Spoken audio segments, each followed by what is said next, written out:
वास्तविक और आभासी प्रतिबिंब में अंतर।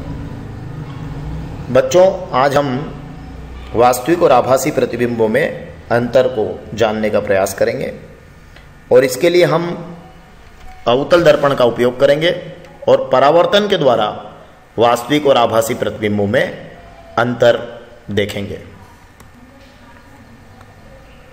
वास्तविक प्रतिबिंब में क्या होता है, आइए हम इसे समझने का प्रयास करते हैं। अवतल दर्पण में परावर्तन के द्वारा, देखिए ये हमारा अवतल दर्पण का परावर्तक तल है, पूर्णतः चिकना और पीछे की ओर पॉलिश किया हुआ है। P इसका ध्रुव है और F इसका फोकस है और ये हमारी P के मुख्य अक्ष है और एक वस्तु को हम यहाँ कहीं इसका वक्रता केंद्र है और एक वस्तु को हम इसके वक्रता केंद्र और अनंत के बीच में कहीं रखेंगे। तो देखिए ये वस्तु ए बी हमने इसके वक्रता केंद्र और अनंत के बीच में रखी और ये मुख्य अक्ष के समांतर एक प्रकाश की किरण आपतित हुई। हम जानते हैं कि अवतल दर्पण में मुख्य अक्ष के समांतर आपतित किरण दर्पण से परावर्तन के पश्चात फोकस से होकर गुजरेगी, तो ये इस तरह से फोकस से होकर गुजर गई। दूसरी एक प्रकाश की किरण, ये वक्रता केंद्र यहाँ है, तो इस वक्रता केंद्र की दिशा से आपतित हुई और उसी मार्ग पर लौट गई है, देखिए इस तरह से। तो ये हमें इस तरह से वस्तु ए बी का जो हमारा प्रतिबिंब है वो इस तरह से हमें प्राप्त हुआ है, उल्टा वास्तविक और वस्तु से छोटा, और इस प्रतिबिंब का हमने नाम दिया है RS। और प्रतिबिंब हमें प्राप्त हुआ है ध्रुव फोकस और वक्रता केंद्र के बीच में। फोकस और वक्रता केंद्र के बीच में हमें प्रतिबिंब मिला है वस्तु ए बी का। हम यहां देखेंगे कि अगर A मान लीजिए बिंदु वस्तु है, तो इस बिंदु वस्तु से हम वास्तविक प्रतिबिंब को डिफाइन करते हैं कि इस बिंदु वस्तु से चलने वाली प्रकाश की किरण, देखिए एक मुख्य अक्ष के समांतर गई, दर्पण से परावर्तन के बाद ये फोकस से होकर गुजर गई, तो ये हमारी एक किरण हो गई, और दूसरी ये वक्रता केंद्र की दिशा से आई और उसी मार्ग पर परावर्तित होकर लौट गई। अब ये दोनों किरणें जो परावर्तित किरणें बिंदु R पर मिली है, तो इस बिंदु R पर इस बिंदु वस्तु A का वास्तविक प्रतिबिंब बना है।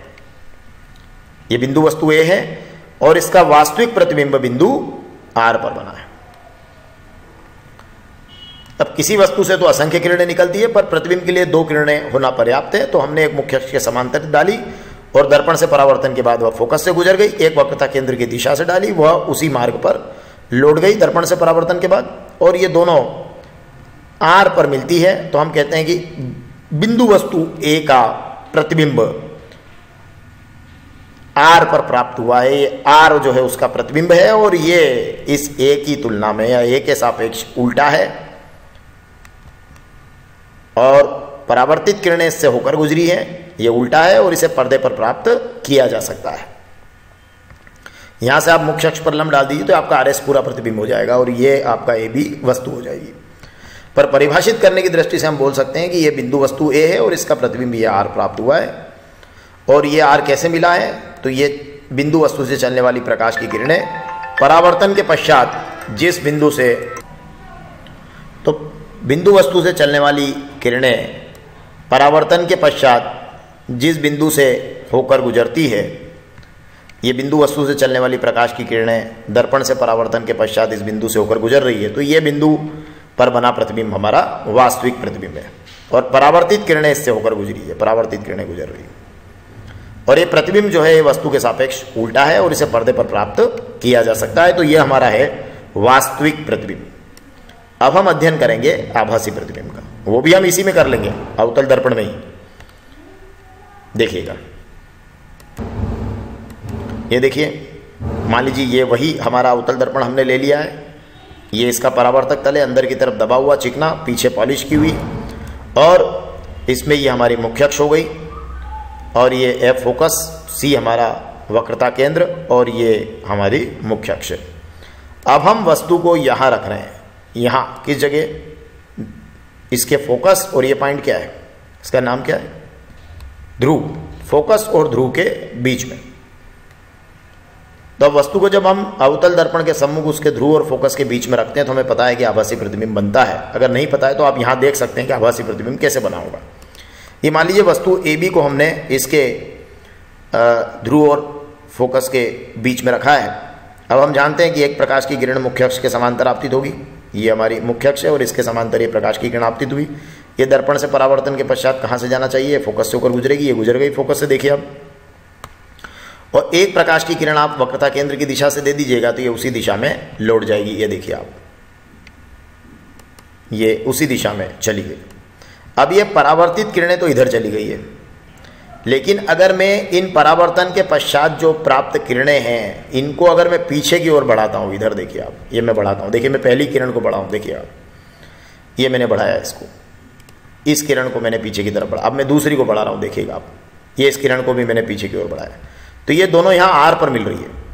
तो ये जो हमारा बिंदु आर है ये हमारा कहलाएगा उसका आभासी प्रतिबिंब, और ये प्रतिबिंब हमें आर एस प्राप्त हो रहा है। ये आर एस हमें प्राप्त हुआ है दर्पण के पीछे सीधा आभासी और वस्तु से बड़ा, लेकिन वस्तु हमारी ये भी थी और आर एस हमारा प्रतिबिंब है। लेकिन अगर आप आभासी प्रतिबिंब के लिए परिभाषित करना चाहें तो बिंदु वस्तु ए ले लीजिए और उसका प्रतिबिंब हो गया आर। तो इस बिंदु वस्तु से चलने वाली प्रकाश की किरण ये दर्पण से परावर्तन के बाद फोकस से निकल गई, ये वक्रता केंद्र की दिशा से गई, परावर्तन के बाद पीछे आ गई उसी मार्ग पर। और ये आभासी रूप से अगर इन प्रकाश की किरणों को हमें जो परावर्तन के बाद मिली है इन्हें पीछे बढ़ाएंगे तो एक बिंदु पर प्राप्त मिलेगी और उस बिंदु पर बना प्रतिबिंब आभासी प्रतिबिंब होगा। तो आर पर जो हमें प्रतिबिंब बन रहा है वो आभासी प्रतिबिंब है। इसमें खास बात यह है कि ये प्रकाश की किरणें आर से होकर नहीं गुजर रही, जो परावर्तित किरणें तो इधर चली गई। परावर्तित किरणों को हम ये आर से आती हुई प्रतीत होती, देखिए अगर इन परावर्तित किरणों को हम देखें तो ऐसा लगेगा जैसे ये आर से आ रही है। तो जो आभासी प्रतिबिंब होता है उस बिंदु में ऐसा होगा कि जो परावर्तित किरणें उस बिंदु से आती हुई प्रतीत होगी, और ये प्रतिबिंब वस्तु के सापेक्ष, देखिए आप, वस्तु के सापेक्ष सदैव सीधा होगा और इसे पर्दे पर प्राप्त नहीं किया जा सकता है। तो हमने ये आभासी प्रतिबिंब भी समझ लिया। और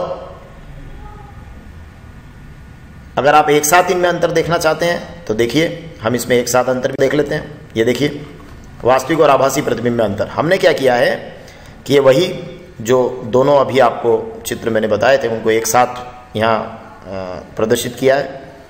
तो ये हमारा वास्तविक प्रतिबिंब बना है, देखिए आप, ये पूरा, और ये हमारा आभासी प्रतिबिंब बना है।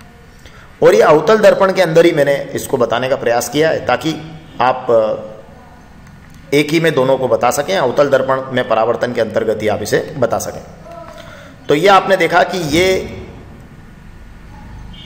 वक्रता केंद्र और अनंत के बीच में अगर वस्तु है तो ये उसका वास्तविक प्रतिबिंब बन रहा है, और यहाँ वस्तु ध्रुव और फोकस के बीच में है तो उसका आभासी प्रतिबिंब बन रहा है। यहाँ ये चित्र लेने से होगा कि ये दर्पण सूत्र का भी चित्र है, तो हमें किरण आरेख है तो हमें वहाँ भी इसका उपयोग हो जाएगा। अब एक बार आप बिल्कुल आमने सामने इनको देख लीजिए कि ये बिंदु वस्तु ए है, तो इससे चलने वाली प्रकाश की किरणें, ये किरण गई दर्पण से परावर्तन के बाद फोकस से गुजर गई, ये दूसरी किरण आई वक्रता केंद्र की दिशा में, परावर्तन के बाद उसी मार्ग पर लौट गई, और ये प्रतिबिंब इसका बना आर। तो बिंदु वस्तु से चलने वाली प्रकाश की किरणें परावर्तन के पश्चात जब एक बिंदु पर मिलती है तो उस बिंदु पर बना प्रतिबिंब वास्तविक होता है। तो ये हमारा जो प्रतिबिंब बन रहा है आर एस, ये वास्तविक है और ये बिंदु आर से बन रहा है। अब परावर्तित किरणें इस बिंदु से होकर गुजरती है, देखिए इस बिंदु से होकर गुजर रही है, ठीक है। अब यहां देख लीजिए, यहां आप देखें कि यदि किसी बिंदु वस्तु से चलने वाली प्रकाश की किरणें दर्पण से परावर्तन के पश्चात फोकस से गुजर गई और ये वक्रता केंद्र की दिशा से डाली उसी मार्ग पर लौट गई।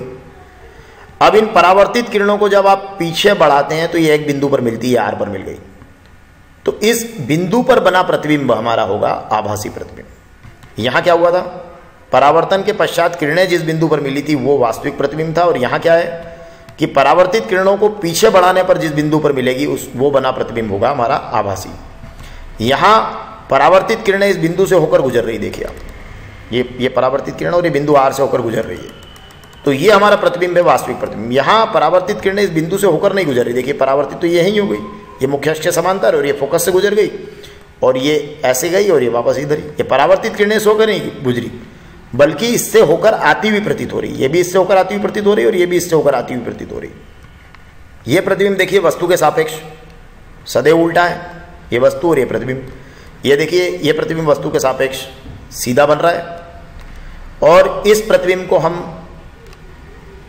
पर्दे पर प्राप्त कर सकते हैं, वास्तविक किरणों के मिलने से बना है, और इस प्रतिबिंब को हम पर्दे पर प्राप्त नहीं कर सकते हैं, ये आभासी किरणों के मिलने से बना है। तो इस तरह से बच्चों हम वास्तविक और आभासी प्रतिबिंब में अंतर कर सकते हैं, और इसके लिए आप अवतल दर्पण में परावर्तन का उपयोग कर लीजिएगा और उसी की दो स्थितियों को आप बना दीजिएगा। ये हमारी वह स्थिति जो दर्पण सूत्र वाली है, और ये हमारी वह स्थिति जो अंतिम है, क्योंकि अवतल दर्पण में एक ही प्रकार से आभासी प्रतिबिंब बनता है जब वस्तु उसके ध्रुव और फोकस के बीच में होती है। और इसका उपयोग आप जानते हैं, अवतल दर्पण में जब हम ध्रुव और फोकस के बीच में वस्तु को रख देते हैं तो उसका सीधा आभासी और बड़ा प्रतिबिंब दर्पण के पीछे बनता है। हम दाढ़ी या हजामत बनाने में भी इसका उपयोग करते हैं। तो आप अवतल दर्पण के इन दो किरण आरेखों की सहायता से वास्तविक और आभासी प्रतिबिंब में अंतर कर सकते हैं।